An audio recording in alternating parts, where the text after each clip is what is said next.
mis 3 hijos ingratos decidieron deshacerse de mí de una vez por todas.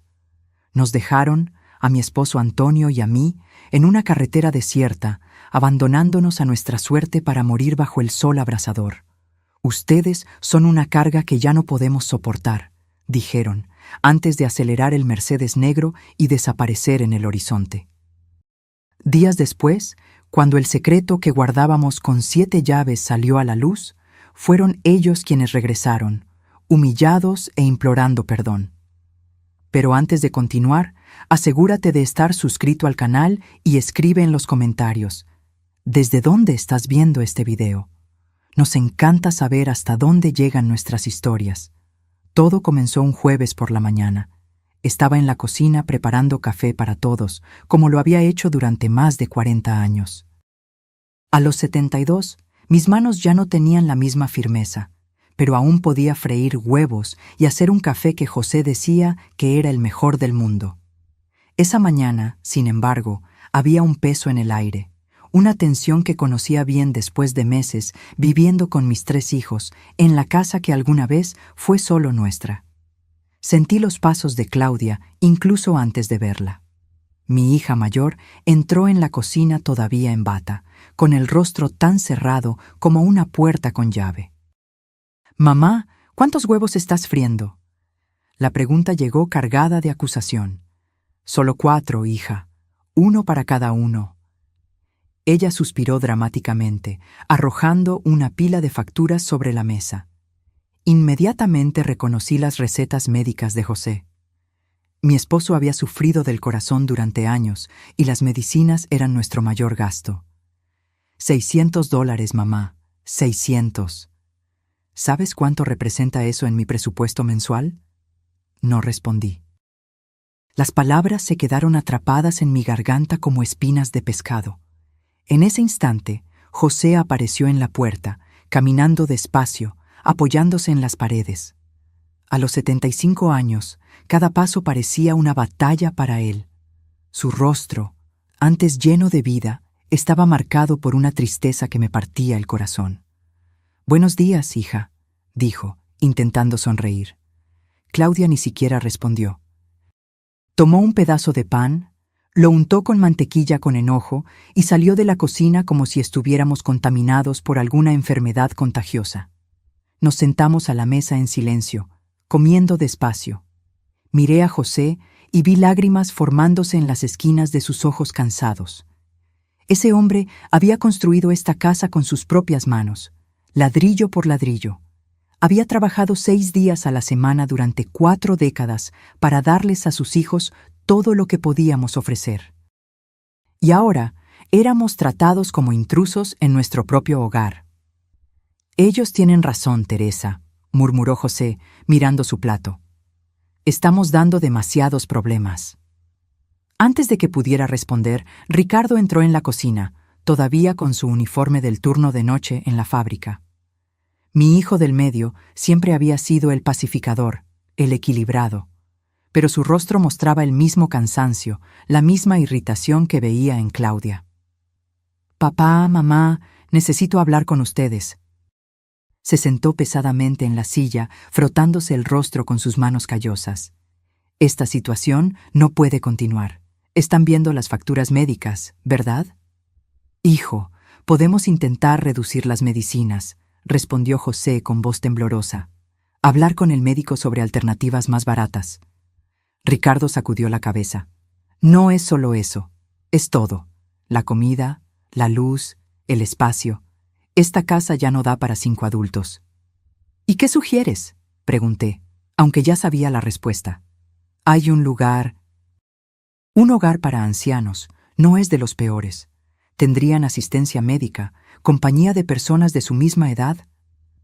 «¿Estás hablando de internarnos?». La voz de José salió como un susurro asustado. «No es internamiento, papá. Es una oportunidad para que tengan una vida más adecuada para su edad». Sentí que el mundo se me venía abajo. Esta casa guardaba nuestros recuerdos, nuestros sueños, el olor de nuestros hijos cuando eran pequeños. Cada rincón contaba la historia de una vida entera de trabajo y amor. Fernando, Nuestro hijo menor de 34 años apareció en la puerta, todavía en pijama a pesar de que ya eran más de las 11 de la mañana. ¿Están hablando del asilo? Ya era hora. Ya no puedo dormir con la tos de papá por las madrugadas. No es un asilo, corrigió Ricardo sin mucha convicción. Da igual el nombre. Mi novia ni siquiera quiere venir aquí. Le da vergüenza. Vergüenza. La palabra me golpeó como una bofetada. Nuestra existencia avergonzaba a la gente. José se levantó lentamente y salió al pequeño jardín trasero. Sabía que iba a llorar donde nadie pudiera verlo. Siempre había sido así. Guardaba el dolor para proteger a los demás. Necesitamos una respuesta pronto, dijo Claudia, regresando a la cocina ya vestida para ir a trabajar. Ya agendé una visita al hogar para mañana. En las semanas siguientes, la atmósfera en casa se volvió insoportable. Los hijos ya no hablaban con nosotros más allá de lo estrictamente necesario. Entraban y salían como huéspedes irritados en un hotel de mala calidad. José casi no comía, perdiendo peso visiblemente. Yo me despertaba todas las mañanas con un nudo en el estómago, presintiendo que algo terrible estaba a punto de suceder. Y sucedió un martes, mientras yo estaba tendiendo ropa en la cuerda. Escuché voces susurradas en la sala y me acerqué silenciosamente. ¿Está todo arreglado? Era la voz de Claudia. ¿Vienen a buscarlos esta tarde? Sí, respondió Ricardo, todo acordado con la gente del hogar. ¿Y si no quieren ir? Preguntó Fernando. Irán, afirmó Ricardo con una frialdad que me heló la sangre, porque no tienen otra opción. ¿Les explicaron que es temporal? Preguntó Claudia. Claro que no es temporal. Fernando se rió en voz baja. ¿Conoces a algún anciano que haya regresado del asilo? Mi mundo se derrumbó en ese instante. Me apoyé en la pared para no caer. Planeaban deshacerse de nosotros para siempre, como muebles viejos que ya no combinaban con la decoración. Corrí al jardín, donde José regaba sus plantas con movimientos mecánicos. José, susurré agarrando su brazo. Vienen a buscarnos hoy. Ellos no van a visitarnos más después. José dejó caer la manguera al suelo. El agua continuó fluyendo, empapando sus pies. ¿Sin siquiera avisarnos?, murmuró, la voz saliendo como un gemido. Ya no nos quieren, José, nunca más. Nos abrazamos allí mismo, llorando como niños perdidos. Una vida entera de sacrificios, y así era como terminaba. 2 horas después, llegó la gente del hogar de ancianos. 2 mujeres con uniformes blancos, sonrisas profesionales, palabras dulces y vacías. Nuestros hijos fingieron tristeza para las empleadas, prometieron visitas semanales, llamadas diarias. Entramos en la camioneta sin mirar atrás. A través de la ventana vi a Ricardo, Claudia y Fernando regresar rápidamente a la casa, como criminales huyendo de la escena del crimen. Teresa, susurró José, sosteniendo mi mano. ¿Cómo llegamos a esto? No tenía respuesta, solo lágrimas silenciosas que corrían mientras la camioneta se alejaba de la casa que construimos con tanto amor. En ese momento, no sabíamos que el destino estaba a punto de lanzar su propio golpe de justicia.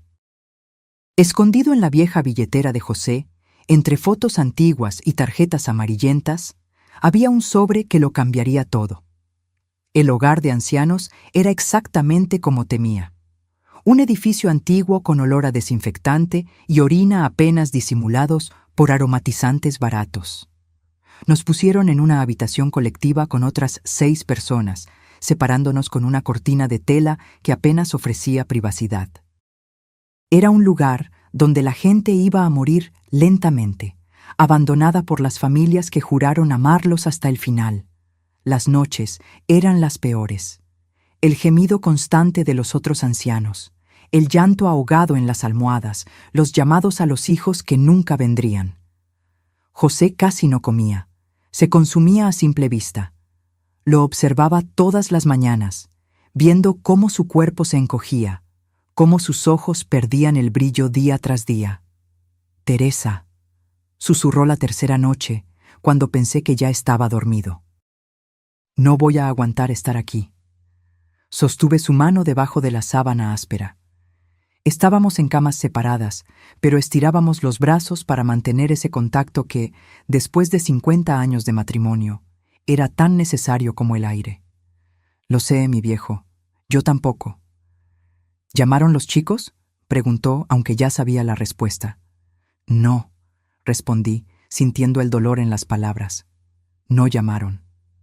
Pasó una semana, luego otra. Ninguna llamada, ninguna visita. Era como si hubiéramos muerto para nuestros hijos en el momento en que entramos en esa camioneta. Las empleadas evitaban nuestras miradas cuando preguntábamos si había algún recado para nosotros. En la tercera semana, José tuvo una crisis durante la madrugada. Me desperté con su gemido ahogado y lo encontré apretándose el pecho, con el rostro contraído por el dolor. «¡José!», grité, saltando de la cama para ayudarlo. «¡Socorro! ¡Que alguien nos ayude!». La enfermera de turno tardó casi 10 minutos en aparecer. Cuando finalmente llegó, tenía la mirada aburrida de quien ya ha visto esa escena muchas veces. «Debe ser solo una indigestión», dijo, sin siquiera examinarlo bien.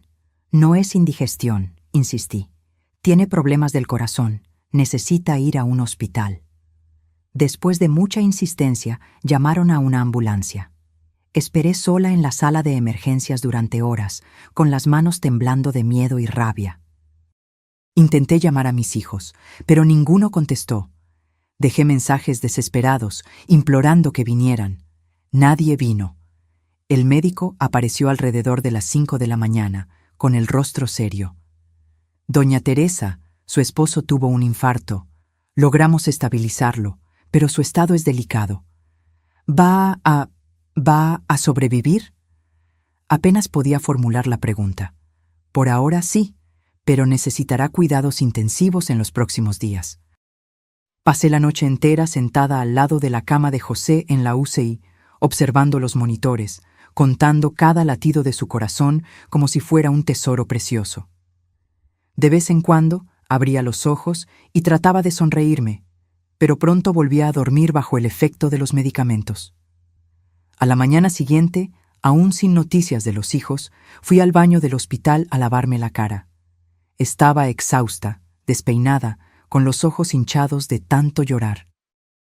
Mientras me secaba el rostro, noté mi reflejo en el espejo y no reconocí a la mujer que me devolvía la mirada. Parecía una extraña, alguien que había envejecido décadas en solo unas semanas.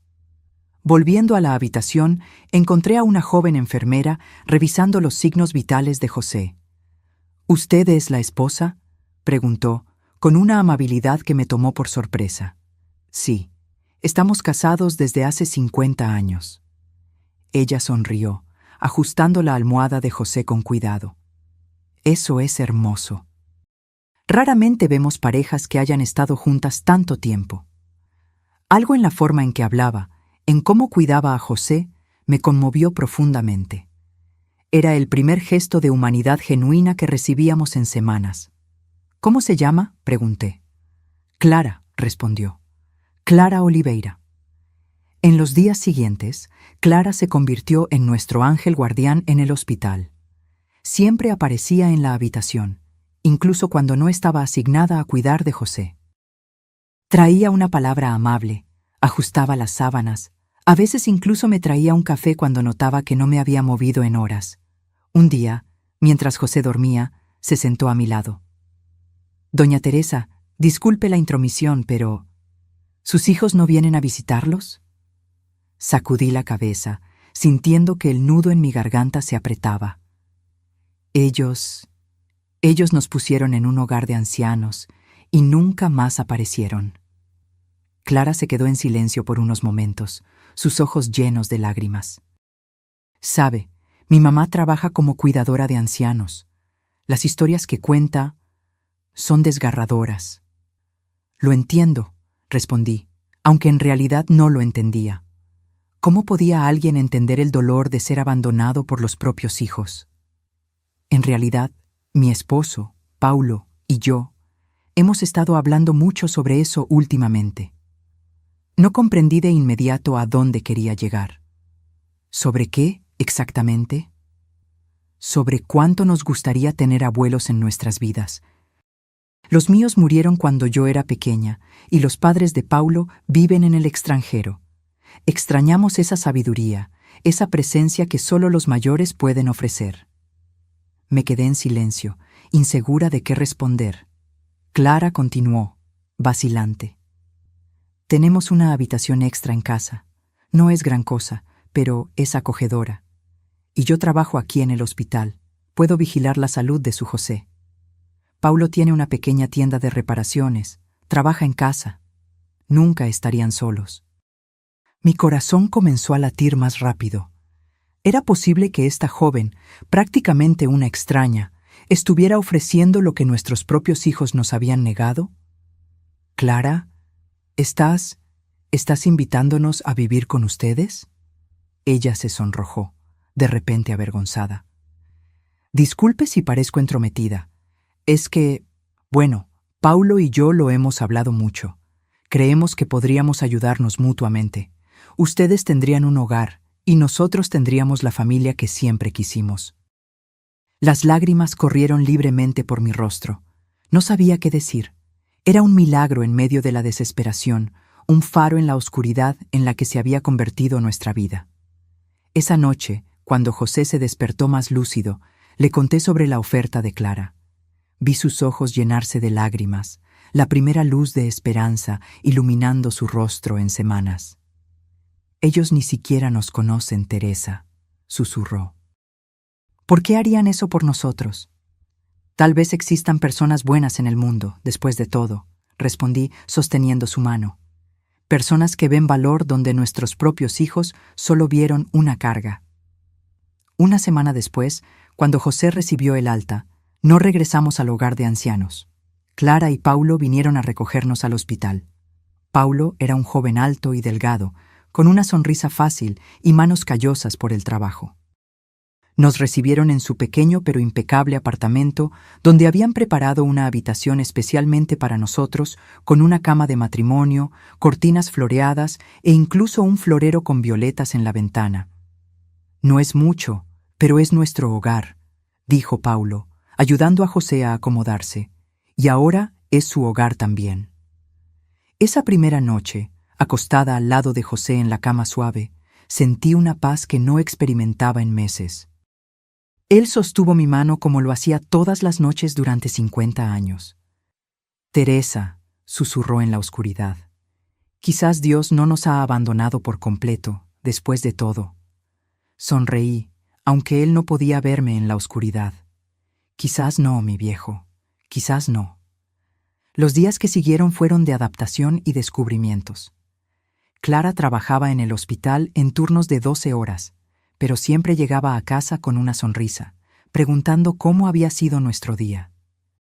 Paulo trabajaba en el pequeño taller que había montado en el garaje del edificio, reparando aparatos electrónicos. A veces, José bajaba para estar con él, observando su trabajo, conversando sobre los tiempos en que él también reparaba cosas en casa. Comencé a cocinar de nuevo, algo que siempre me encantó hacer. Preparaba el almuerzo para todos, hacía pasteles y panes que Paulo y Clara devoraban con elogios sinceros. Por primera vez en mucho tiempo me sentía útil, valorada.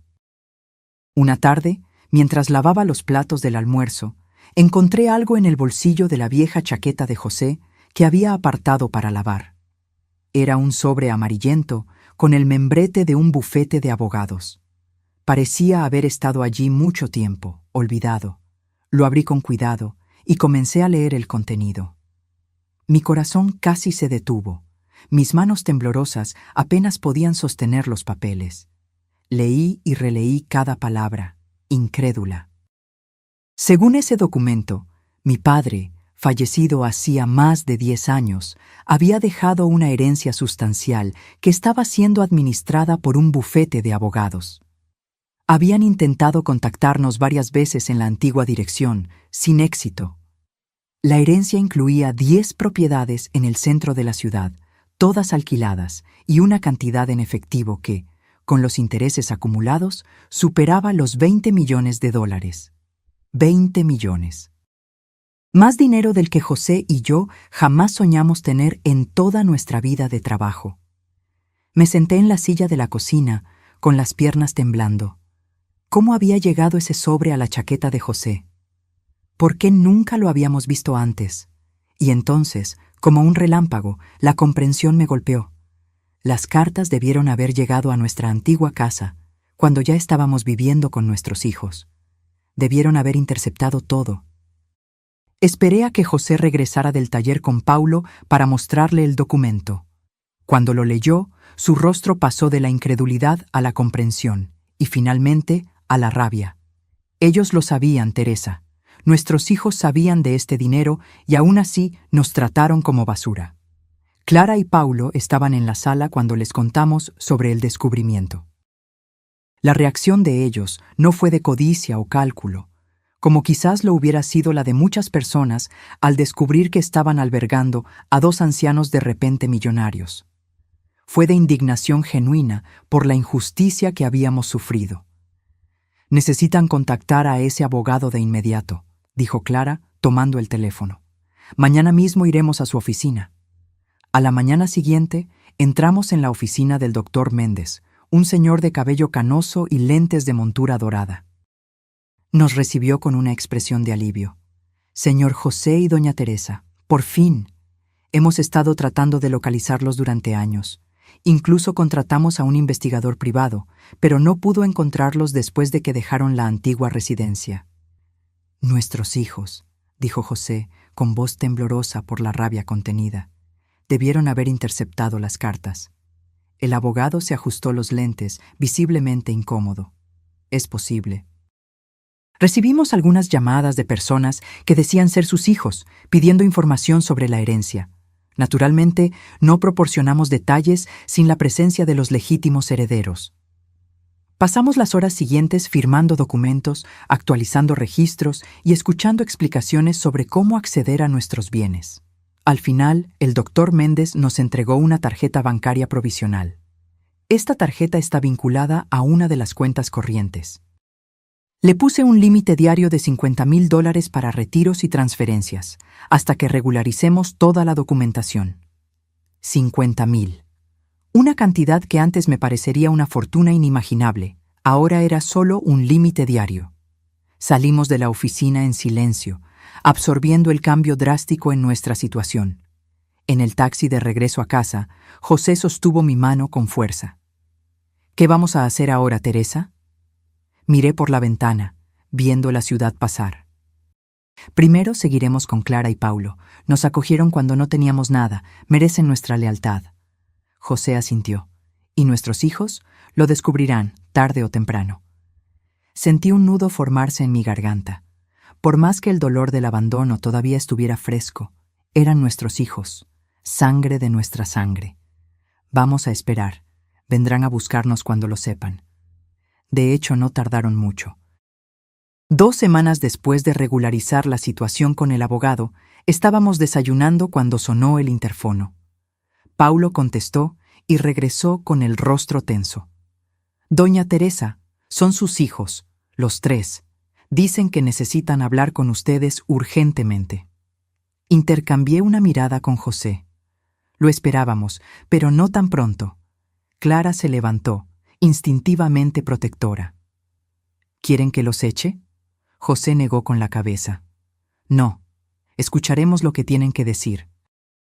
Cuando abrí la puerta, apenas reconocí a mis propios hijos, todos vestidos impecablemente, como si fueran a una reunión importante.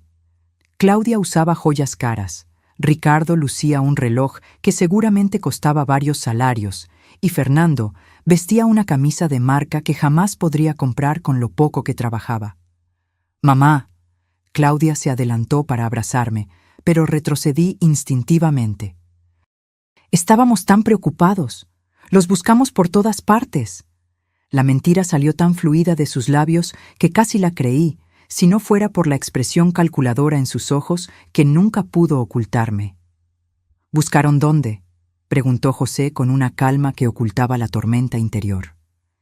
¿En el hogar de ancianos donde nos abandonaron? Ricardo asumió su tono conciliador de siempre. Papá, hubo un malentendido. Fuimos a visitarlos una semana después, pero nos dijeron que se habían escapado. ¿Y no pensaron en llamar a la policía? ¿A los hospitales?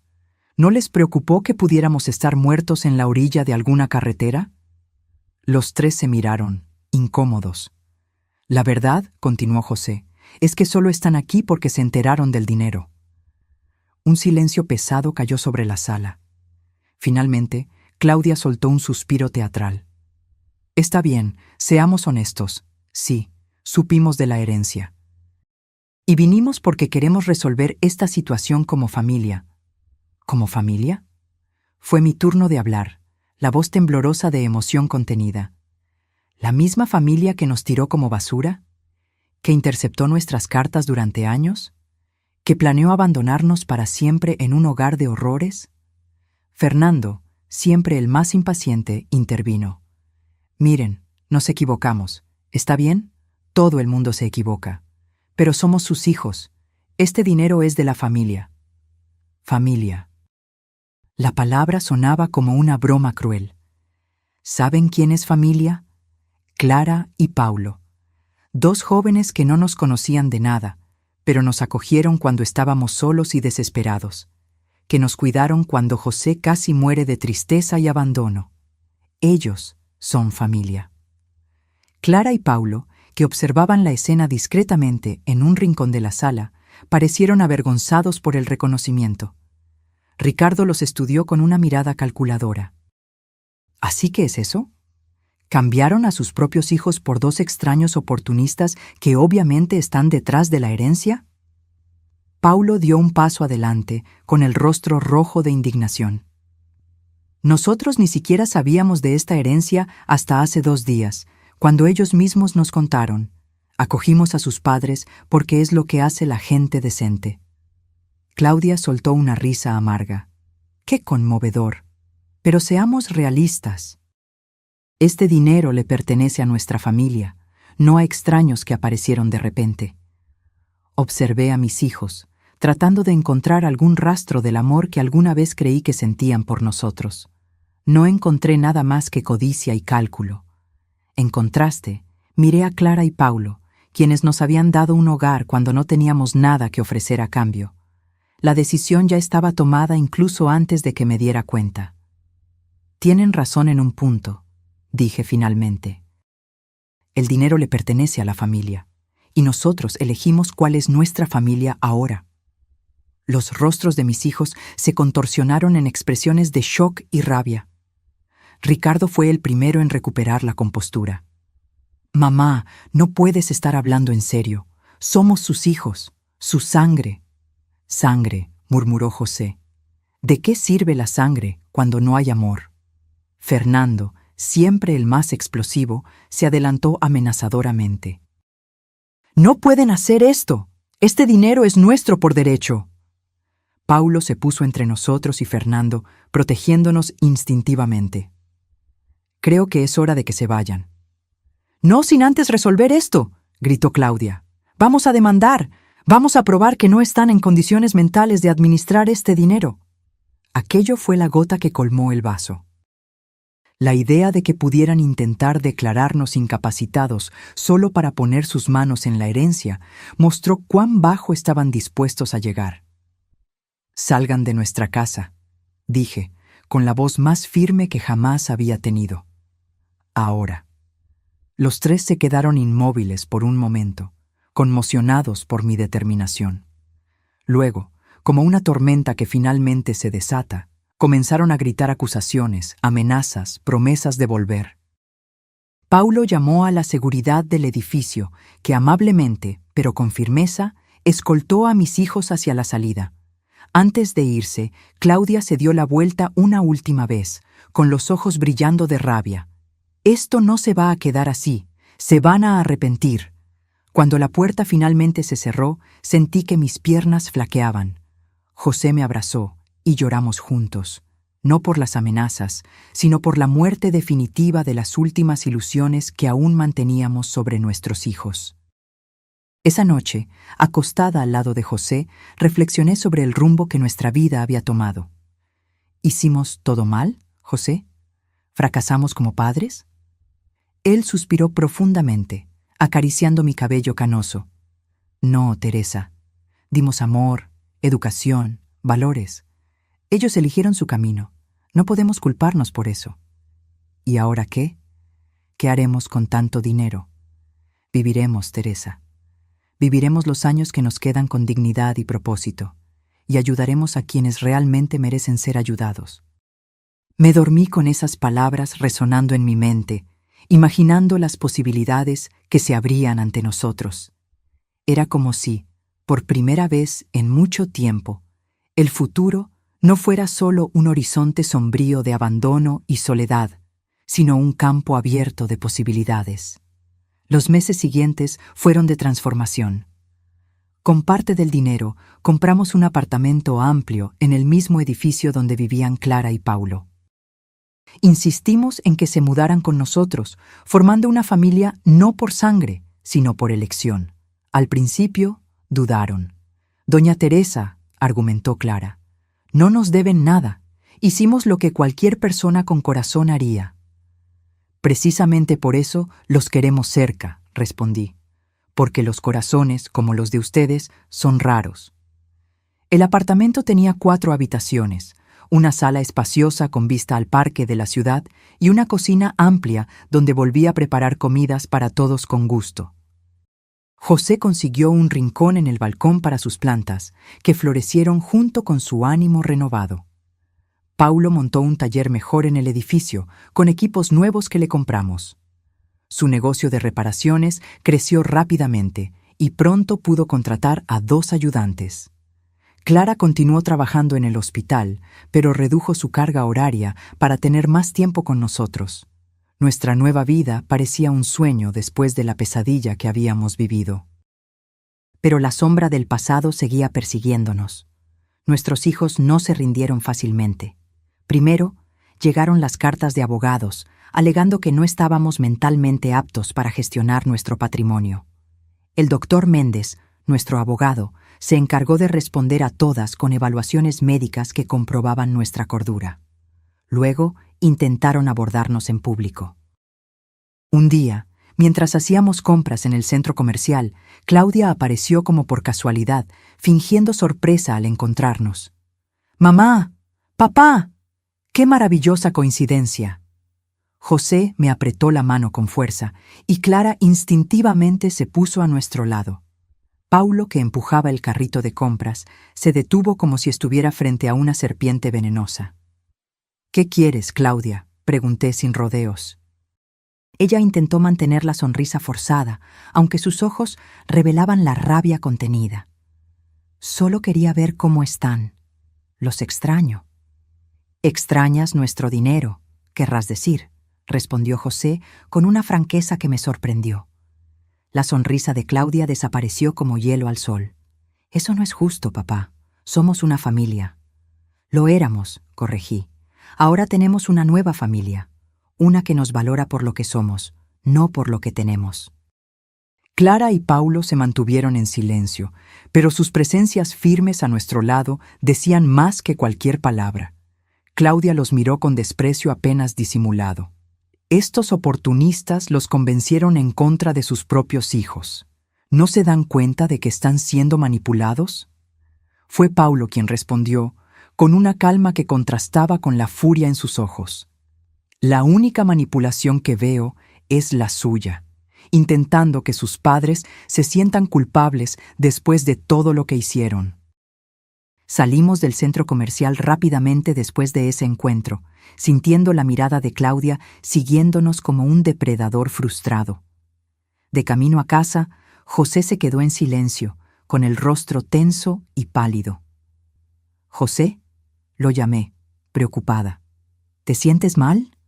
Él negó con la cabeza, pero vi una lágrima solitaria correr por su rostro arrugado. «Es solo que, por más que sé que hicieron algo mal, duele ver que se convirtieron en esas personas». Esa noche fue difícil. José tuvo pesadillas, despertándose varias veces llamando a los hijos, Yo lo abrazaba, tratando de alejar los fantasmas que lo atormentaban, pero sabía que algunas heridas eran demasiado profundas para sanar por completo. A la semana siguiente, recibí una llamada inesperada. Era Sonia, la esposa de Ricardo. Siempre tuvimos una relación cordial, aunque nunca cercana. Parecía nerviosa al teléfono. «Doña Teresa, ¿puedo encontrarla para hablar? ¿Solo nosotras dos?» Dudé, temiendo otra trampa de mis hijos, pero algo en su voz parecía sincero. «Está bien, pero quiero que sea en un lugar público». Nos encontramos en una cafetería en el centro. Sonia estaba abatida, con ojeras profundas y las manos temblando al sostener la taza de café. Esperó a que el mesero se alejara antes de hablar. Vine sin que Ricardo lo supiera. Si él descubre que estoy aquí... «¿Qué está pasando, Sonia?» Ella respiró hondo, como si estuviera tomando coraje. «Las cosas están complicadas desde que ustedes se fueron. Al principio pensé que realmente habían aceptado ir al hogar de ancianos. Ricardo decía que era lo mejor para todos, que estarían mejor cuidados allí». Me quedé en silencio, esperando que continuara. Cuando descubrí que se habían escapado, me asusté. Quise llamar a la policía, a los hospitales, pero Ricardo... Él dijo que ustedes estaban bien, que habían decidido vivir por su cuenta. ¿Y tú le creíste? Ella sacudió la cabeza, avergonzada. No por completo, pero él es mi esposo, y nunca imaginé... ¿Nunca imaginaste que nos habían abandonado para morir? Sonia se cubrió el rostro con las manos, llorando silenciosamente. Perdóneme, doña Teresa. Debería haber hecho más. Debería haber insistido. Sentí que la rabia se diluía un poco ante esa mujer rota frente a mí. ¿Por qué me cuentas esto ahora? Ella se secó las lágrimas con una servilleta. Porque ya no puedo más.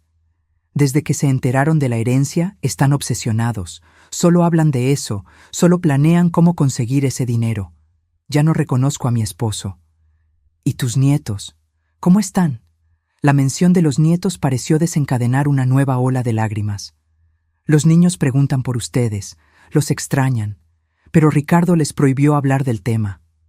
Sentí un dolor agudo en el pecho. Mis nietos, privados incluso de mencionar nuestros nombres. ¿Qué quieres de mí, Sonia? Ella respiró hondo, pareciendo finalmente llegar al punto. Quiero pedirles que no corten por completo los lazos con sus nietos. Ellos no tienen la culpa de las elecciones de sus padres. Era una petición justa. Los niños realmente no tenían la culpa. ¿Cómo puedo verlos si Ricardo les prohibió incluso que hablen de nosotros? Yo podría traerlos a visitarlos cuando él esté trabajando. La propuesta era tentadora, pero peligrosa. ¿Eso no te pondría en riesgo? Sonia sonrió tristemente. Algunas cosas valen el riesgo, doña Teresa. Los niños necesitan saber que todavía tienen abuelos que los aman. Después de casi una hora de conversación, acordamos que Sonia traería a los nietos a visitarnos el siguiente domingo, mientras Ricardo estaría en un partido de fútbol con sus amigos. Volví a casa con sentimientos contradictorios. La alegría por la posibilidad de reencontrarme con los nietos se mezclaba con el miedo a más dolor, más conflictos. Cuando se lo conté a José, vi sus ojos iluminarse por primera vez en días. «Los nietecitos, Teresa. Vamos a ver a nuestros nietecitos». Clara y Paulo nos apoyaron, pero con cautela. «Tenemos que asegurarnos de que no sea una trampa», dijo Paulo. «¿Qué tal si me quedo cerca durante la visita? Solo para garantizar». El domingo acordado, arreglé el apartamento como si fuera a recibir a autoridades importantes. Hice galletas, pastel de chocolate, compré refrescos, preparé dulces. José caminaba de un lado a otro, nervioso como un adolescente antes de su primera cita. Cuando sonó el timbre, mi corazón casi se sale por la boca. Paulo abrió la puerta, cauteloso. Sonia entró con Miguel, de 10 años, y a Niña, de 7. Los niños parecían confundidos e intimidados. «¿Abuela?» Miguel llamó vacilante, buscándome con los ojos. No pude contener las lágrimas. Abrí los brazos y los dos corrieron hacia mí, hundiendo sus rostros en mi pecho como lo hacían cuando eran más pequeños. José se unió al abrazo, riendo y llorando al mismo tiempo.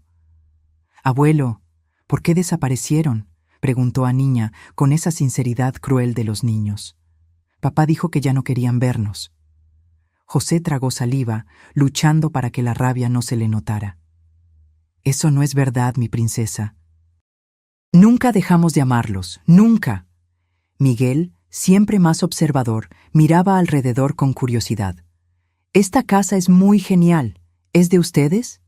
«Sí», respondí, agradecida por el cambio de tema. «¿Quieren verla?». Las horas siguientes fueron de pura alegría. Les mostramos el apartamento, les contamos historias, jugamos juegos de mesa que habíamos comprado especialmente para la ocasión. Los niños devoraron los dulces y pidieron más. Clara y Paulo se integraron naturalmente, como si ya fueran parte de la familia desde hace años. Cuando llegó la hora de partir, ninguno de nosotros quería que terminara. Miguel me abrazó con fuerza, susurrándome al oído. «Abuela, ¿puedo venir más veces? Prometo no decírselo a papá». Mi corazón se encogió. «Claro que sí, mi amor. Esta casa siempre estará abierta para ustedes». Sonia prometió traerlos de nuevo cuando fuera seguro. Después de que se fueron, José y yo nos abrazamos en silencio, procesando la montaña rusa emocional que había sido esa tarde. «Son nuestros», susurró él. «Nadie puede quitarnos esto». Esa visita fue como agua en el desierto para nuestras almas resecas por el dolor del abandono. Nos dio fuerzas para continuar, para mirar más allá del sufrimiento y ver posibilidades de felicidad. A la semana siguiente, comenzamos a concretar un plan que se había estado formando en nuestras mentes desde hacía algún tiempo. Usando parte de la herencia, compramos una casa grande en las afueras de la ciudad, con un terreno amplio y aireado. Hablamos con Clara sobre la idea de transformar el lugar en un hogar para ancianos abandonados, no un depósito de personas como aquel del que escapamos, sino un verdadero hogar. Sería un lugar donde las personas mayores pudieran vivir con dignidad, expliqué, con asistencia médica de calidad, actividades, atención. Clara se entusiasmó con la idea. «Puedo coordinar la parte de salud. Conozco enfermeros y cuidadores que serían perfectos para este proyecto». Paulo sugirió que la casa tuviera un taller para los ancianos que quisieran mantenerse activos. Muchos todavía tienen habilidades increíbles y solo necesitan un espacio para ejercerlas. Así nació el Hogar Nueva Vida, nuestro proyecto de retribución. No por venganza contra nuestros hijos, sino como una forma de transformar nuestro dolor en algo positivo, para que otras personas como nosotros no tuvieran que pasar por el mismo infierno. El Hogar Nueva Vida se convirtió rápidamente en el centro de nuestras vidas. Contratamos un equipo de profesionales liderados por Clara, enfermeros, cuidadores, fisioterapeutas, nutricionistas. Paulo supervisaba el mantenimiento y los talleres de trabajos manuales. José se dedicaba al jardín, enseñando a otros ancianos a cultivar flores y hortalizas. Y yo coordinaba la cocina, asegurando que todas las comidas fueran sabrosas y nutritivas, como las que preparaba para mi familia. Nuestra primera residente fue doña Conceição, una señora de 80 años que rescatamos del mismo hogar de horrores del que habíamos escapado. Cuando la encontramos, estaba delgada, apática, casi rendida. Sus hijos la visitaban una vez al año, en Navidad, por obligación. En el Hogar Nueva Vida, doña Conceição recuperó el brillo en los ojos. Descubrimos que había sido profesora de piano y le conseguimos un instrumento para que pudiera volver a tocar. Luego vino don Alberto, un ex carpintero de 78 años, abandonado en un hospital después de un derrame leve. La familia simplemente no regresó a buscarlo después del alta. En el taller de Paulo, don Alberto redescubrió la alegría de trabajar con la madera, incluso con sus limitaciones físicas.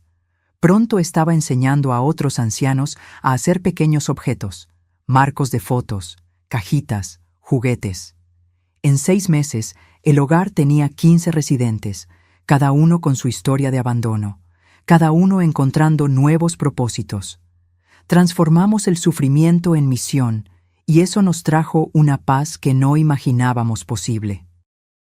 Las visitas de los nietos continuaron, siempre a escondidas.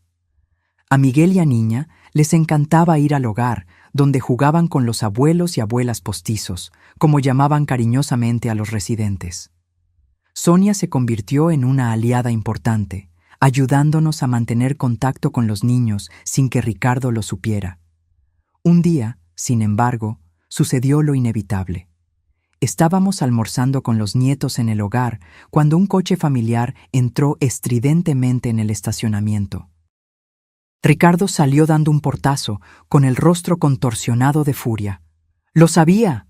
¡Sabía que me estabas traicionando!», le gritó a Sonia, que palideció al instante. Los niños corrieron detrás de mí, asustados por la explosión de su padre. José se levantó, apoyándose en el bastón que usaba los días en que el dolor en las piernas era más fuerte. «Ricardo, cálmate. Los niños solo vinieron a visitar a sus abuelos». «¿Abuelos?», escupió la palabra como si fuera veneno. «Ya no son nada para nosotros. Eligieron el dinero en lugar de la familia». «¿Nosotros elegimos el dinero?». La voz de José temblaba, pero no de miedo, sino de indignación. «Ustedes que nos abandonaron cuando pensaban que no teníamos nada. Ustedes que escondieron nuestras cartas, que mintieron, que nos tiraron en un lugar para morir». Ricardo se adelantó amenazadoramente, pero Paulo y 2 empleados del hogar se interpusieron entre él y nosotros. «Salga de aquí ahora», dijo Paulo con una autoridad tranquila, «o llamaremos a la policía». «¿La policía?». Ricardo se rió amargamente. «¿Por qué?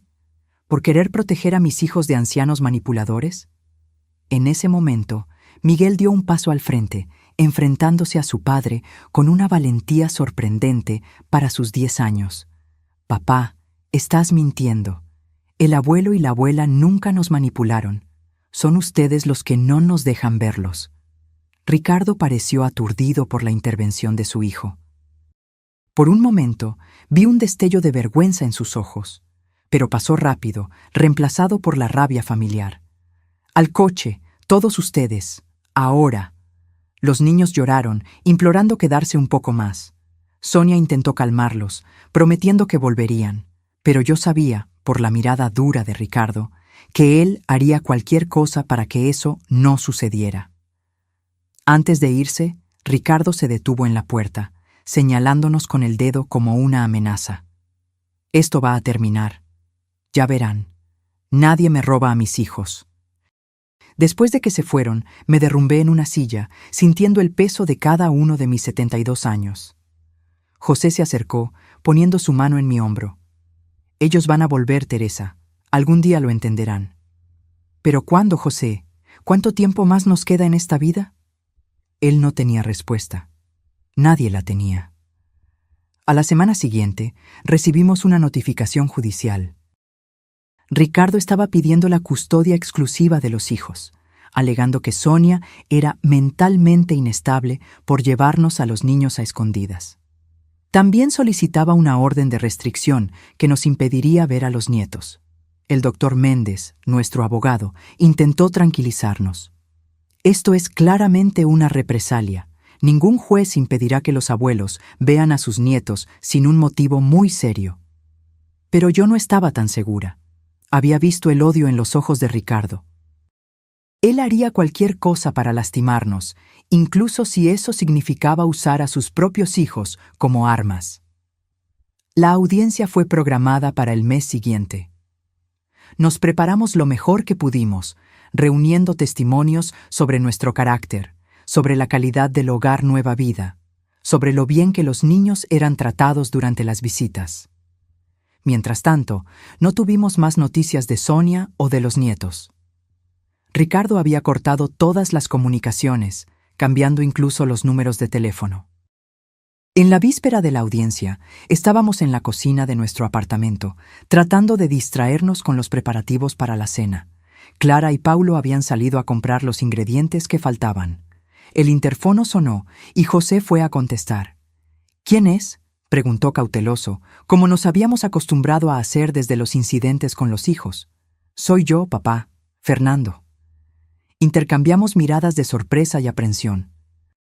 Fernando, nuestro hijo menor, el más distante de los tres, nunca nos había buscado desde la ruptura. ¿Qué quiere?, le susurré a José. No lo sé. Dice que necesita hablar con nosotros urgentemente. Dudé. Una parte de mí quería negarle la entrada, protegernos de más dolor. Pero otra parte, la que nunca dejó de ser madre, quería ver a mi hijo. Quería creer que tal vez, solo tal vez, algo había cambiado. Déjalo subir, decidí finalmente. Fernando parecía diferente cuando entró en el apartamento. Más delgado, con ojeras profundas, el cabello despeinado. Ya no tenía esa arrogancia juvenil que siempre lo había caracterizado. Mamá, papá, murmuró, pareciendo incapaz de continuar. ¿Qué quieres, Fernando?, pregunté, manteniendo distancia emocional y física. Se hundió en el sofá, pareciendo de repente exhausto. Yo no sé por dónde empezar. José se sentó en el sillón frente a él, mirándolo directamente a los ojos. ¿Qué tal por el principio? ¿Por qué nos abandonaron en ese lugar? Fernando bajó la cabeza, pasándose las manos por el cabello en un gesto nervioso que reconocí de su infancia. Fue idea de Claudia, al principio. Dijo que ustedes daban mucho trabajo, que costaban demasiado. Ricardo estuvo de acuerdo de inmediato. Dijo que era la solución más lógica. Yo dudó. Solo seguí lo que ellos decían. Siempre fue así. ¿Y las cartas?, pregunté. ¿Las cartas sobre la herencia que escondieron de nosotros durante años? Fernando levantó la mirada, sorprendido. ¿Ustedes saben eso? Claro que lo sabemos. ¿Cómo creen que descubrimos lo del dinero? Él respiró hondo. Fue Claudia quien encontró la primera carta. Se la mostró a Ricardo y ellos decidieron guardarla. Yo solo me enteré cuando ustedes ya estaban en el hogar de ancianos. Y aún así, no hiciste nada, observó José, sin acusación en la voz, solo constatando un hecho. No, admitió Fernando. No hice nada. Un silencio pesado cayó sobre nosotros. El aire parecía denso, con décadas de resentimientos, traiciones, omisiones. ¿Por qué estás aquí ahora?, pregunté finalmente. Fernando sacó un sobre arrugado del bolsillo de su chaqueta. Ricardo está planeando algo. Algo para tratar de quitarles el dinero de todos modos. Lo oí hablando con un abogado sobre... Dudó de nuevo. Sobre probar que ustedes son mentalmente incapaces. Sentí un escalofrío helado recorrer mi espalda. ¿Cómo pretende probar eso? Estamos perfectamente cuerdos. Tiene un médico dispuesto a firmar informes falsos. Los presentará mañana en la audiencia de custodia, como prueba de que son peligrosos para los niños. José palideció. ¿Llegaría a ese punto? ¿Usar a sus propios hijos así? Fernando asintió tristemente. No se imaginan lo obsesionado que está con ese dinero. Ya no es el Ricardo que conocíamos. Miré el sobre en sus manos. ¿Qué es esto? Pruebas, grabaciones de él discutiendo el plan, copias de los correos electrónicos intercambiados con el médico, incluso un borrador del informe falso. Tomé todo de su computadora anoche. Tomé el sobre con manos temblorosas. ¿Por qué? ¿Por qué nos estás ayudando ahora? Fernando se quedó en silencio por tanto tiempo que pensé que no respondería. Cuando finalmente habló, su voz estaba quebrada. Porque me arrepiento. Todos los días me arrepiento. No del dinero que perdí, aunque, sí, al principio era solo eso. Pero me arrepiento de no haber sido lo suficientemente hombre para defenderlos, de haber dejado que Claudia y Ricardo decidieran todo, de haber sido un cobarde. Las lágrimas corrían libremente por su rostro ahora, sin que hiciera ningún esfuerzo por esconderlas. Sé que es demasiado tarde, sé que nunca me perdonarán, y ni siquiera lo pido. Solo no quiero que Ricardo lastime a nadie más. Ni a ustedes, ni a Sonia, ni a los niños. José se levantó con dificultad y, para mi sorpresa, se acercó a Fernando. Puso su mano en el hombro de su hijo, en un gesto que no veía desde hacía tanto tiempo que parecía pertenecer a otra vida. Nunca es demasiado tarde para hacer lo correcto, hijo. Fernando levantó la mirada, con esperanza e incredulidad luchando en sus ojos hinchados por las lágrimas. En ese momento, escuchamos la llave girando en la puerta. Clara y Paulo habían regresado de las compras. Al ver a Fernando, Paulo instintivamente se puso delante de Clara, en una postura protectora. ¿Qué hace él aquí? José hizo un gesto tranquilizador. «Está todo bien, Paulo. Fernando vino a ayudarnos». Clara miró con desconfianza, con las bolsas de la compra aún en las manos. ¿Ayudarlos cómo?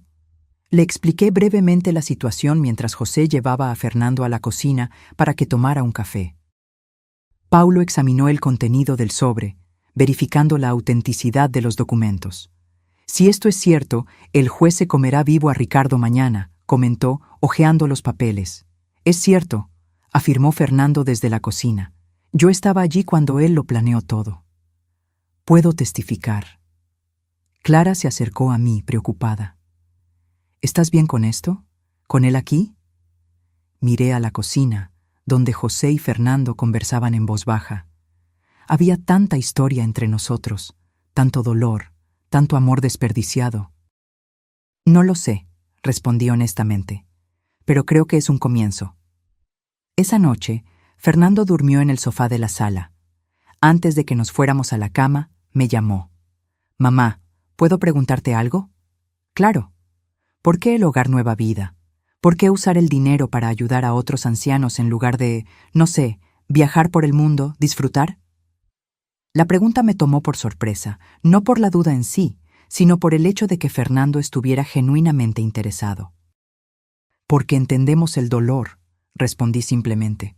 «Porque sabemos lo que es ser abandonado, ser tratado como algo desechable, y porque descubrimos que la mejor forma de curar nuestro propio dolor es ayudando a otros a curar los suyos». Fernando asintió lentamente, procesando. «Ustedes son mejores personas de lo que nosotros seremos jamás». «No, hijo. Solo aprendimos algunas lecciones de la manera más difícil». A la mañana siguiente, entramos en el tribunal preparados para la batalla. El doctor Méndez había trabajado toda la noche, incorporando las nuevas evidencias al proceso. Fernando caminaba con nosotros, nervioso, pero decidido. Ricardo ya estaba allí con su abogado, mostrando esa confianza de quien está seguro de la victoria. Cuando vio a Fernando a nuestro lado, su expresión se transformó en puro shock, seguido rápidamente por rabia. «¡Traidor!», siseó cuando pasamos por él. Fernando mantuvo la cabeza en alto, sin responder a la provocación. La audiencia comenzó con las alegaciones de Ricardo, que pintó un cuadro de abuelos mentalmente inestables, potencialmente peligrosos para los niños. Su abogado presentó el famoso informe médico, hablando con la autoridad de quien tiene pruebas irrefutables. Cuando llegó nuestro turno, el doctor Méndez se levantó con calma. En lugar de refutar directamente las alegaciones, pidió permiso para llamar a un testigo sorpresa. Fernando Méndez, hijo de los demandados y hermano del demandante. El juez, un hombre de mediana edad con ojos cansados pero atentos, autorizó con un gesto. Fernando caminó hasta la silla de los testigos, temblando visiblemente. Hizo el juramento y miró directamente al juez, evitando la mirada asesina de Ricardo.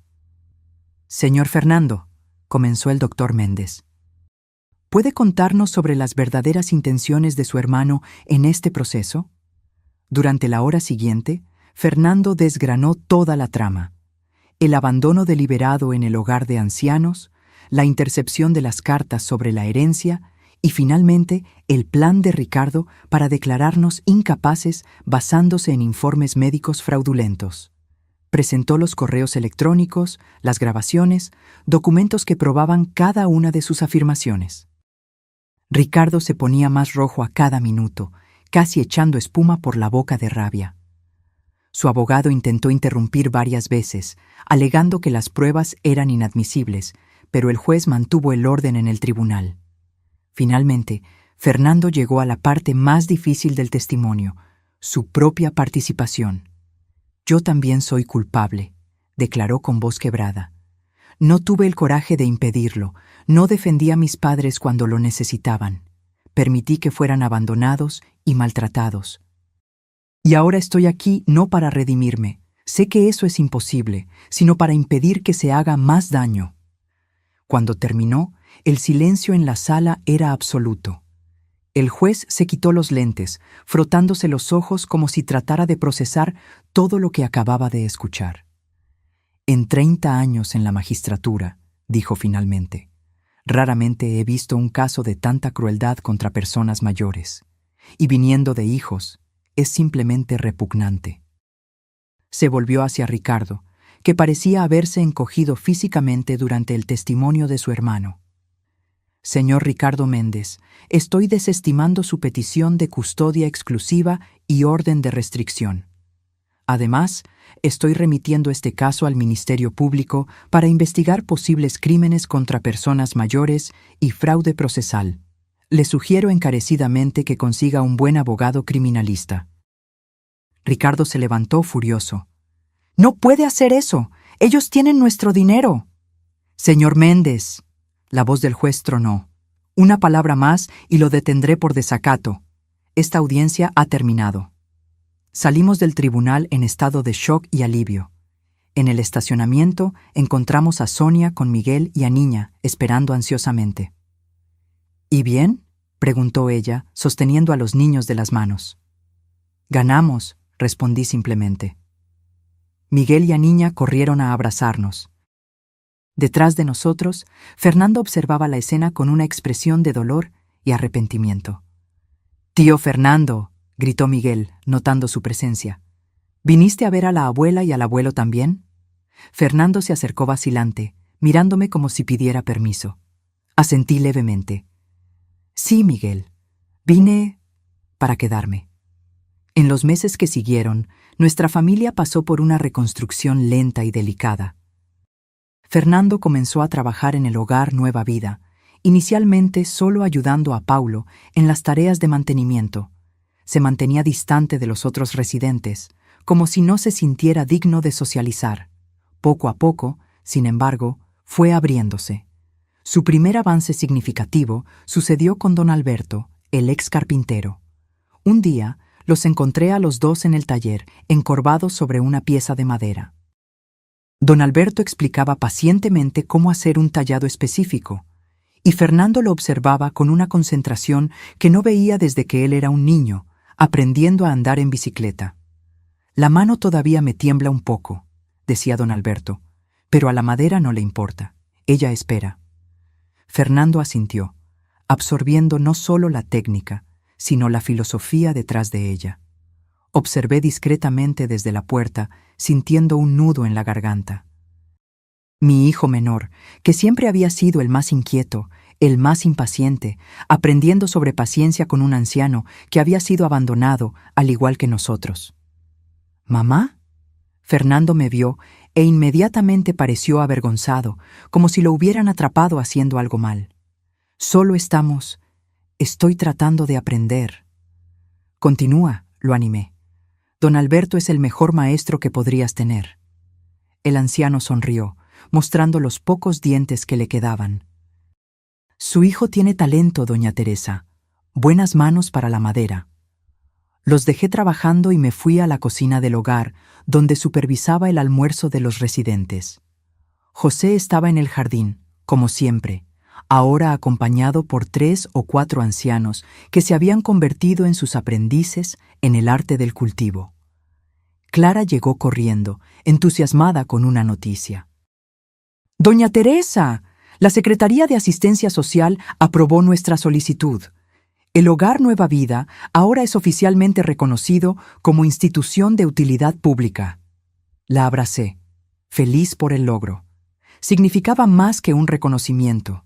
Significaba que podíamos expandirnos, recibir a más ancianos, ofrecer más servicios. «Su sueño está creciendo», comentó Clara, observando a los residentes que conversaban animadamente en la sala de estar. Mira cuánto bien están haciendo. Nuestro sueño, corregí. Sin ti y Paulo, esto nunca habría salido del papel. Por la noche, regresamos a nuestro apartamento. Fernando ahora vivía en un pequeño estudio en el mismo edificio, tratando de reconstruir su vida lejos de la influencia tóxica de sus hermanos. Ocasionalmente cenaba con nosotros, aún cauteloso, como si pisara sobre huevos, temiendo el rechazo en cualquier momento. «¿Qué tal tu día?», le pregunté mientras le servía la sopa que había preparado. Fernando dudó, revolviendo el líquido humeante con la cuchara. «Bueno, don Alberto me está enseñando a hacer una caja de joyas. Dice que puedo regalársela a alguien especial cuando la termine». «Eso es maravilloso», comentó José. «Siempre pensé que tenías habilidad para los trabajos manuales, desde pequeño». Fernando pareció sorprendido. «¿De verdad?». «Claro. ¿Recuerdas esa casita de pájaros que hiciste en la escuela? Era la mejor de la clase». Una sonrisa tímida apareció en el rostro de mi hijo. Esos pequeños momentos de reconexión, de recuerdos compartidos, eran preciosos, como piedras en un camino que estábamos reconstruyendo, paso a paso. «Hoy tuve noticias de Sonia», comenté, cambiando de tema. «Parece que Ricardo no está cooperando mucho con las visitas de los nietos». La sonrisa de Fernando desapareció. Siempre ha sido terco, y ahora con el proceso criminal está más amargado que nunca. Ricardo enfrentaba acusaciones de fraude procesal e intento de estafa por el informe médico falso. Claudia, aunque no estaba directamente involucrada en esa parte, también respondía por abandono de personas mayores. Los procesos avanzaban lentamente en la justicia. «Los niños preguntaron si pueden venir el domingo», continué. «Sonia dijo que los traerá, aunque a Ricardo no le guste». «Puedo quedarme en mi apartamento ese día si prefieren», ofreció Fernando mirando el plato. «Sé que mi presencia puede complicar las cosas». José puso su mano sobre el brazo de su hijo. «No, ahora eres parte de la familia. A los chicos les gustará ver a su tío». Fernando asintió, demasiado emocionado para responder. El domingo llegó rápidamente. Miguel y Aniña vinieron con Sonia, trayendo dibujos que habían hecho en la escuela. Fernando estaba nervioso, esperando el rechazo de los niños. Para su sorpresa, Miguel corrió a abrazarlo. «Tío Fernando, la abuela dijo que estás haciendo juguetes de madera. ¿Puedes hacerme un camión?». La tensión se disolvió instantáneamente. Fernando prometió que haría el mejor camión de madera que Miguel jamás hubiera visto. Aniña pidió una casita de muñecas, y pronto todos estaban sentados en la mesa, dibujando proyectos para los juguetes. Observé la escena con el corazón desbordado. No era una reconciliación completa. Algunas heridas eran demasiado profundas para sanar por completo. Pero era un nuevo comienzo, una oportunidad para construir algo diferente. Sonia me llevó a un rincón, lejos de los demás. «Tengo noticias», susurró. «No son buenas». Mi corazón se aceleró. «¿Qué pasó?». «Ricardo está tratando de vender la casa, nuestra casa donde vivimos con los niños». «¿Cómo? ¿Por qué?». «Tiene serios problemas financieros, los procesos, los abogados, y parece que perdió su trabajo por el escándalo. Anda bebiendo mucho, está agresivo». Sentí una punzada de culpa que intenté alejar. Ricardo se había buscado eso con sus elecciones. «¿Tienen a dónde ir? Si necesitan...». Sonia me interrumpió con un gesto. «No estoy pidiendo dinero, doña Teresa. Solo quería que lo supiera. Las cosas se están desmoronando para él. Para todos nosotros, en realidad». Miré a los niños jugando con Fernando y José, inocentes en medio de una guerra de adultos. «¿Qué vas a hacer?». Ella suspiró profundamente. «Estoy pensando en separarme. Ya no es el hombre con el que me casé. Está consumido por el odio, por la obsesión». La abracé instintivamente. «Si necesitas cualquier cosa, aquí estamos». Cuando le conté la conversación a José, más tarde, se quedó pensativo. «Ricardo siempre fue demasiado orgulloso», comentó. «Ese orgullo lo va a destruir si no cambia». «¿Qué podemos hacer?». José miró por la ventana, hacia la ciudad iluminada. Nada, lamentablemente. Cada uno tiene que encontrar su propio camino. Nosotros les ofrecimos nuestro perdón, nuestra puerta abierta. El resto depende de él. 2 semanas después, Fernando apareció en nuestro apartamento más temprano de lo habitual, con el rostro pálido. «¿Qué pasó?», pregunté, reconociendo de inmediato los signos de perturbación. «Es Ricardo», respondió sentándose pesadamente. «Sufrió un accidente. Está en el hospital». José bajó el periódico que estaba leyendo. «¿Qué tipo de accidente?» «Chocó el coche. Estaba borracho». Fernando se pasó las manos por el rostro. «Sonia me acaba de llamar. Dijo que está en la UCI, en situación crítica». Sentí que mi mundo se movía. Por más que Ricardo nos hubiera lastimado, por más rabia que sintiera, todavía era mi hijo. La idea de perderlo era insoportable. «Tenemos que ir al hospital», decidí de inmediato. José asintió, ya levantándose para buscar los abrigos. Fernando parecía sorprendido. «¿De verdad quieren ir? ¿Después de todo lo que él hizo?» «Fernando», dijo José con suavidad, «cuando tienes hijos, el amor nunca se acaba por completo. Puede quedar enterrado, puede transformarse, pero nunca desaparece». En el hospital encontramos a Sonia con los ojos hinchados de tanto llorar. Miguel y Aniña estaban con su abuela materna, protegidos del drama que se desarrollaba. El médico nos informó que Ricardo había sufrido un traumatismo craneal y una hemorragia interna. Le habían hecho una cirugía de emergencia, pero las próximas 48 horas serían cruciales. «Estaba tan trastornado los últimos días», contó Sonia. «Comenzó a beber temprano, salió conduciendo como un loco. El policía que atendió el accidente dijo que chocó contra un poste a más de 100 por hora. Esperamos en la sala de espera. El tiempo se arrastraba con la lentitud peculiar de los momentos de crisis. Fernando caminaba de un lado a otro. José sostenía mi mano, ambos perdidos en pensamientos y oraciones silenciosas. Cuando el médico regresó, su rostro serio nos contó la historia antes incluso de que hablara. «Lo siento», dijo simplemente. «Hicimos todo lo que pudimos». Sonia se desplomó en una silla, sollozando. Fernando se apoyó en la pared como si sus piernas ya no pudieran sostenerlo. José me abrazó fuerte y sentí sus lágrimas calientes contra mi cuello. Lloré por el hijo que había perdido 2 veces, una por la codicia, otra por la muerte. Lloré por el niño que alguna vez había sido, por el hombre en el que podría haberse convertido si hubiera tomado decisiones diferentes. En los días siguientes, como en una neblina, organizamos el funeral. Claudia apareció, con el rostro marcado no solo por el luto, sino por el miedo. Con la muerte de Ricardo, los procesos en su contra ganaban nuevo peso. Estaba sola ahora, sin su hermano para compartir la culpa. Cuando nuestras miradas se cruzaron en el cementerio, vi algo que nunca había visto antes en los ojos de mi hija: vulnerabilidad. Ya no había arrogancia, no había cálculo, solo una mujer devastada, enfrentando las consecuencias de sus elecciones. Después de la ceremonia, cuando casi todos se habían ido, Claudia se acercó vacilante. «Mamá», su voz era solo un susurro. Yo no sé qué decir. La miré, a esta extraña que era mi hija. «Entonces no digas nada, a veces el silencio es mejor». Yo nunca quise que esto sucediera, con Ricardo, quiero decir. Nadie lo quiso, Claudia, pero nuestras acciones tienen consecuencias, muchas veces más allá de lo que podemos prever.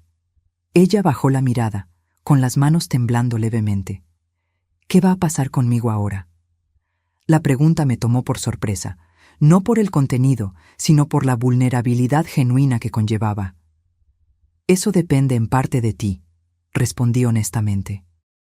Los procesos continuarán, pero siempre hay espacio para la reparación, para el cambio.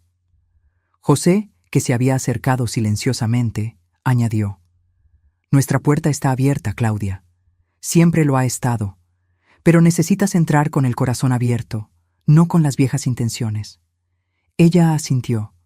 con lágrimas corriendo silenciosamente. No hubo abrazos, no hubo promesas. Solo esa pequeña apertura, esa posibilidad de un camino diferente. En el coche, de regreso a casa, José sostuvo mi mano. ¿Crees que ella realmente cambiará?, pregunté. No lo sé, respondió él con honestidad, pero todos merecen la oportunidad de intentarlo.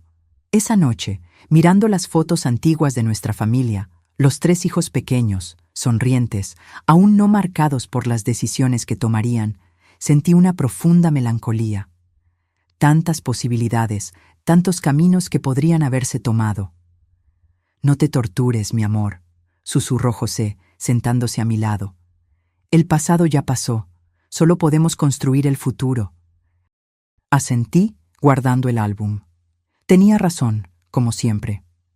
Al día siguiente, continuaríamos nuestro trabajo en el Hogar Nueva Vida. Continuaríamos acogiendo a Fernando en su viaje de redención. Continuaríamos ofreciendo a Claudia la posibilidad de reconciliación. Continuaríamos siendo abuelos para Miguel y a Niña, apoyo para Sonia. Continuaríamos viviendo, amando, perdonando. Porque al final descubrí que esa es la verdadera riqueza, no los millones en nuestra cuenta bancaria, sino la capacidad de transformar incluso las peores heridas en algo que sana a nosotros mismos y a los demás. Han pasado 3 años desde la muerte de Ricardo. Años de transformaciones, curaciones y nuevos comienzos. El Hogar Nueva Vida ha crecido, acogiendo ahora a 30 ancianos. Compramos la casa de al lado y expandimos las instalaciones, creando un ala especializada para personas mayores con demencia y Alzheimer. Clara coordinaba un equipo de 15 profesionales, implementando prácticas innovadoras de cuidado. Fernando encontró su propósito en la carpintería. Lo que comenzó como terapia personal se transformó en vocación. Creó un taller para enseñar el oficio no solo a los ancianos del hogar, sino a jóvenes en situación de vulnerabilidad social. Decía que era su forma de reparación, ayudar a unir generaciones que normalmente no se encontrarían. Claudia, contra todas las expectativas, también encontró su camino hacia la redención. Los primeros meses fueron difíciles. Cumplió servicios comunitarios como parte del acuerdo judicial por los crímenes contra nosotros, trabajando a regañadientes en el hogar. Recuerdo el día en que la vi cambiar de verdad. Estaba ayudando a doña Conceição a comer cuando la anciana tuvo un lapsus de memoria y confundió a Claudia con su propia hija, que rara vez la visitaba. «Marina, qué bueno que viniste hoy», dijo doña Conceição, sosteniendo la mano de Claudia. «Te extrañé tanto». Vi a mi hija congelarse, sin saber cómo reaccionar. Por un momento pensé que corregiría a la señora, tal vez incluso con rudeza, pero para mi sorpresa, Claudia sonrió gentilmente. «Estoy aquí ahora», dijo simplemente, apretando la mano de la anciana. «¿Cómo se siente hoy?» Cuando doña Conceição se durmió después de la comida, Claudia salió de la sala visiblemente afectada. La encontré en el jardín, llorando silenciosamente. «Me llamó hija», murmuró cuando me acerqué. «Cree que su hija la abandonó, como nosotros hicimos con ustedes». No dije nada, solo me senté a su lado en el banco. Nunca había entendido realmente lo que les hicimos. Puse mi mano sobre la suya. «Ahora lo entiendes». «Es horrible», susurró ella. «¿Cómo pudimos hacer eso? ¿Cómo pude hacer eso con mis propios padres?» Esa tarde marcó el inicio de la verdadera transformación de Claudia. Comenzó a ser voluntaria en el hogar incluso después de cumplir su condena. Volvió a estudiar, graduándose en gerontología. Hoy coordina un programa de apoyo a cuidadores familiares, ayudando a personas que enfrentan el desafío de cuidar a parientes ancianos en casa.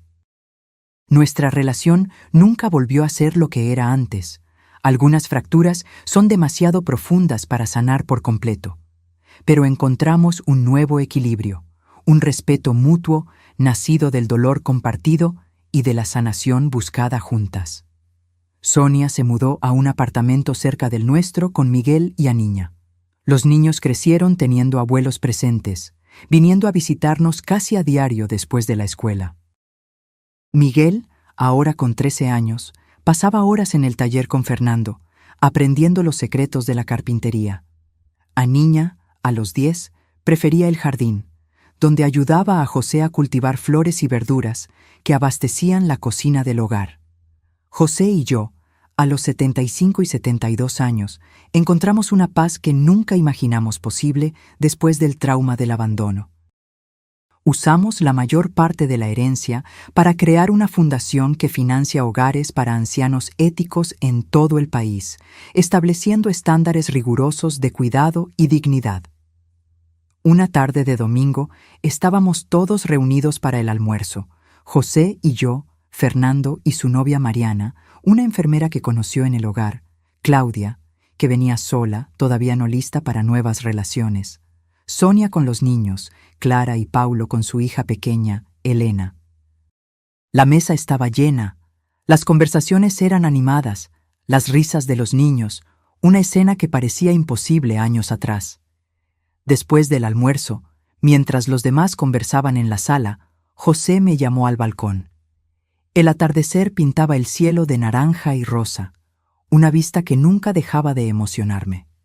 «¿En qué estás pensando?», pregunté, notando su mirada distante. Él sonrió, esa sonrisa que conocía tan bien después de 53 años de matrimonio. «En los viajes. En cómo a veces necesitamos perdernos por completo para encontrar el camino correcto». Apoyé la cabeza en su hombro, sintiendo la comodidad familiar de su cuerpo contra el mío. ¿Quién diría que nuestro peor momento se transformaría en nuestra mayor bendición? El abandono no fue la bendición, corrigió él gentilmente. Fue lo que elegimos hacer con él. En ese momento, con la luz dorada del final de la tarde iluminando su rostro arrugado, José parecía más sabio y hermoso que nunca. Sus manos, ahora más temblorosas por la edad, aún sostenían las mías con la misma firmeza de cuando éramos jóvenes. «¿Sabes qué me da más paz?», continuó. «Ver que rompimos el ciclo. Miguel y Aniña están creciendo viendo el valor de las personas mayores, aprendiendo que el amor no es condicional». Asentí, observando a nuestros nietos a través de la ventana. Miguel le mostraba a Claudia un pequeño tallado de madera que había hecho, y ella lo elogiaba sinceramente. Aniña dibujaba algo en su cuaderno, probablemente otro de los retratos que le gustaba hacer de todos los ancianos del hogar. «Ellos no van a abandonar a sus padres cuando envejezcan», comenté. «Ni a sus propios hijos cuando llegue su turno». José asintió. «Y eso vale más que los 20 millones». Nos quedamos allí, en silencio cómodo, viendo el sol ponerse. Pensando en las lecciones que la vida nos enseñó de la manera más dura, que el verdadero valor no está en el dinero o las posesiones, sino en el amor que damos y recibimos, que las heridas más profundas pueden convertirse en fuentes de sanación, que nunca es demasiado tarde para empezar de nuevo. Una semana después, José tuvo un derrame mientras trabajaba en el jardín del hogar. «Fue rápido y sin dolor», dijeron los médicos. Partió haciendo lo que amaba, rodeado de personas que lo respetaban y admiraban. El funeral fue diferente al de Ricardo. No solo había familia, sino decenas de ancianos del hogar, empleados, vecinos, personas cuyas vidas habían sido tocadas por José de alguna manera. Cada uno tenía una historia que contar sobre su amabilidad, su sabiduría, su capacidad para perdonar incluso las peores ofensas. Fernando organizó que cada anciano del hogar plantara un árbol en memoria de José, creando un pequeño bosque en la parte trasera de la propiedad. «Un lugar donde la gente podrá sentarse y sentir su presencia», explicó, como todos la sentíamos cuando él estaba en el jardín. Claudia coordinó un memorial donde se exhibieron cientos de fotos de José, no solo las antiguas con nuestra familia original, sino principalmente las nuevas, mostrándolo en su misión en el hogar, con la nueva familia que habíamos construido. Los primeros meses sin él fueron los más difíciles de mi vida. Ni siquiera el abandono de los hijos había dolido tanto como esta ausencia definitiva. Cada mañana me despertaba buscando instintivamente su presencia a mi lado, solo para encontrar el vacío. Lo que me salvó fue el propósito que habíamos construido juntos. El hogar, los ancianos, la fundación, nuestra familia reconstruida, todo necesitaba continuar. José lo habría querido así. Una tarde, 6 meses después de su partida, estaba sentada en el jardín que él había creado. Los árboles plantados en su memoria aún eran pequeños, pero ya mostraban los primeros brotes primaverales. Miguel vino a sentarse a mi lado, ahora casi de mi altura. «Abuela», comenzó él vacilante. «¿Puedo preguntarte algo?» «Claro, mi amor». «¿No odias a mi papá por todo lo que hizo?» La pregunta me tomó por sorpresa. Miguel rara vez hablaba de Ricardo, como si el trauma de la pérdida hubiera convertido el tema en tabú. «No, Miguel», respondí honestamente. «No lo odio. Lo odié por un tiempo. Pero descubrí que el odio solo me lastimaba a mí, no a él». «¿Pero cómo pudiste perdonar? ¿Después de todo?» Miré el rostro joven de mi nieto, que ya mostraba rasgos del hombre que sería algún día, y elegí mis palabras con cuidado. Perdonar no significa olvidar o fingir que el daño no sucedió. Significa elegir no dejar que el rencor controle tu vida. Tu padre cometió errores terribles, pero también era una persona compleja, con sus propios dolores y limitaciones. Miguel se quedó en silencio, absorbiendo. Lo que aprendí, Miguel, es que la vida es demasiado corta para vivirla con rabia. Tu abuelo José solía decir que el rencor es como beber veneno esperando que el otro muera. El niño sonrió levemente, reconociendo el tipo de sabiduría que su abuelo solía compartir. «Lo extraño», dijo en voz baja. «Yo también, mi amor, todos los días». Nos quedamos allí sentados, abuela y nieto, compartiendo el silencio cómodo que solo existe cuando hay verdadera comprensión. Observé los árboles jóvenes balanceándose con la brisa ligera y pensé en todas las vidas que aún se beneficiarían de la sombra que algún día ofrecerían, así como tantas personas se beneficiaban del legado que José y yo habíamos construido a partir de nuestro dolor. La vida continúa su ciclo, con pérdidas y ganancias, abandonos y acogimientos, finales y nuevos comienzos. Lo importante, descubrí finalmente, es la elección que hacemos ante cada golpe, ante cada herida, dejar que nos endurezcan y amarguen, o usarlas como fuente de sabiduría y compasión. José y yo elegimos el segundo camino, y aunque él ya no esté aquí para ver los frutos, sé que su esencia vive en cada rincón del hogar Nueva Vida, en cada sonrisa de un anciano que recuperó la dignidad, en cada abrazo de nuestros nietos, en cada gesto de redención de nuestros hijos. Nuestros hijos nos tiraron como basura, creyendo que éramos solo una carga. No sabían que estaban descartando no solo $20 millones, sino el amor más valioso que podrían haber recibido. Algunos aprendieron la lección a tiempo, otros, lamentablemente, no. En cuanto a mí, continúo mi viaje, agradecida por cada día, por cada recuerdo, por cada oportunidad de transformar el dolor en propósito. No sé cuánto tiempo más me queda en esta vida, pero sé que cuando llegue mi hora de partir, no dejaré solo dinero o propiedades. Dejaré un legado de perdón, de reconstrucción, de amor que persiste a pesar de las peores traiciones. Un legado que vale mucho más que 20 millones. Ahora, si te gustó esta historia, dale clic a este próximo video que aparece en la pantalla, porque en él hay una historia de traición y cambio como nunca has visto antes.